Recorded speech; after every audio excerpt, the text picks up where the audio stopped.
separately the problem that I alluded to. I mean, not separately. A subset of the problem I'm alluding to. In other words, what... You know, if you think of God as winding up the system and letting go, that's deism, right? Yes. He remains outside the system forever. For all we know, you know, he's dead. The alternative is to believe in some degree of ongoing involvement, at least periodic.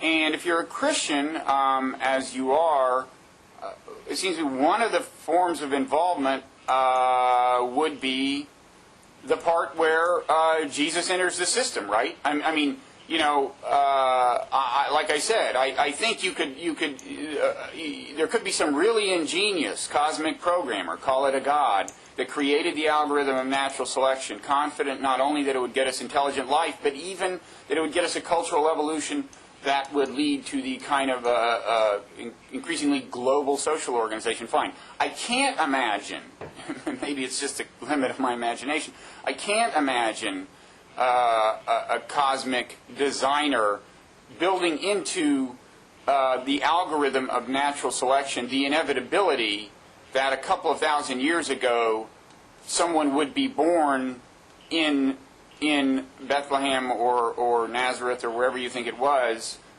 who, well, even that, much less that it would be the Son of God. In other words, you have to believe, if you're a Christian, that at that point God intervenes, right?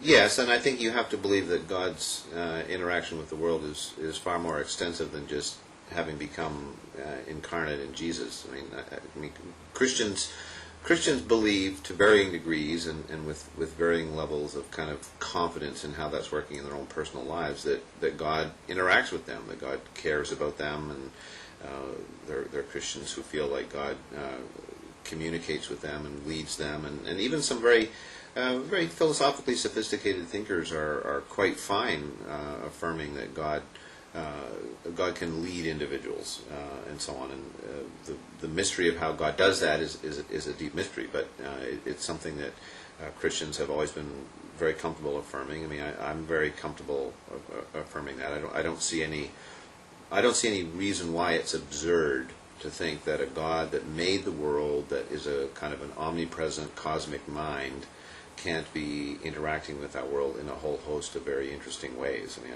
to me, that seems that seems to flow just naturally from theism. I mean, if you want to kind of believe in God, then why can't you believe that God is perfectly capable of doing those sorts of things?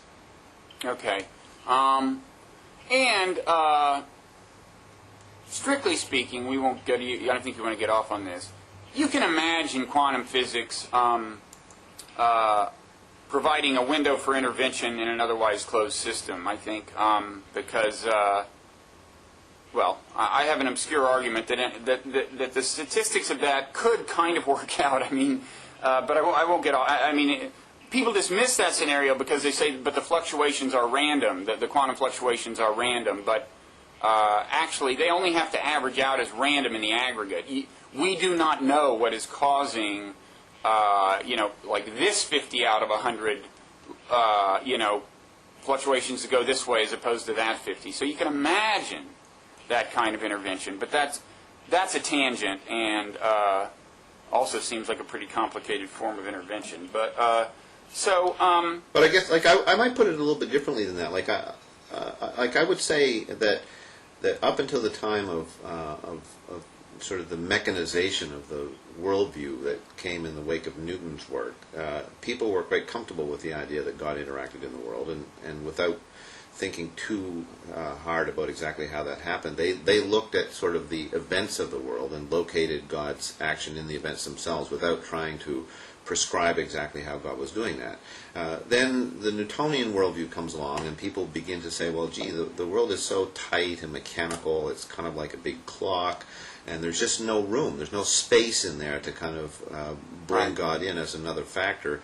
So therefore God can't be interacting with the world, and all of these things that we once thought were God's interaction with the world, we must have been confused, and so all of this gets reinterpreted. Well, the revolutions of the 20th century in physics undermined that mechanical worldview. So in a sense, I mean, we can go back to a kind of a pre-Newtonian understanding, if we want, of how the world is open in some way to God's interaction. And what we see when we look at the world are countless mysterious features that if you were a deity planning a creation and you wanted to be able to interact with it in a way that was respectful of its own integrity, then this world kind of has those characteristics. And chaos theory and quantum theory and whatever the various things that we don't know about consciousness and so on. All.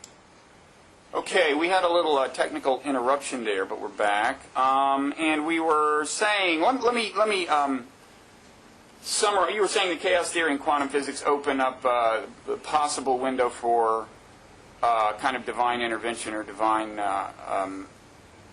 presence.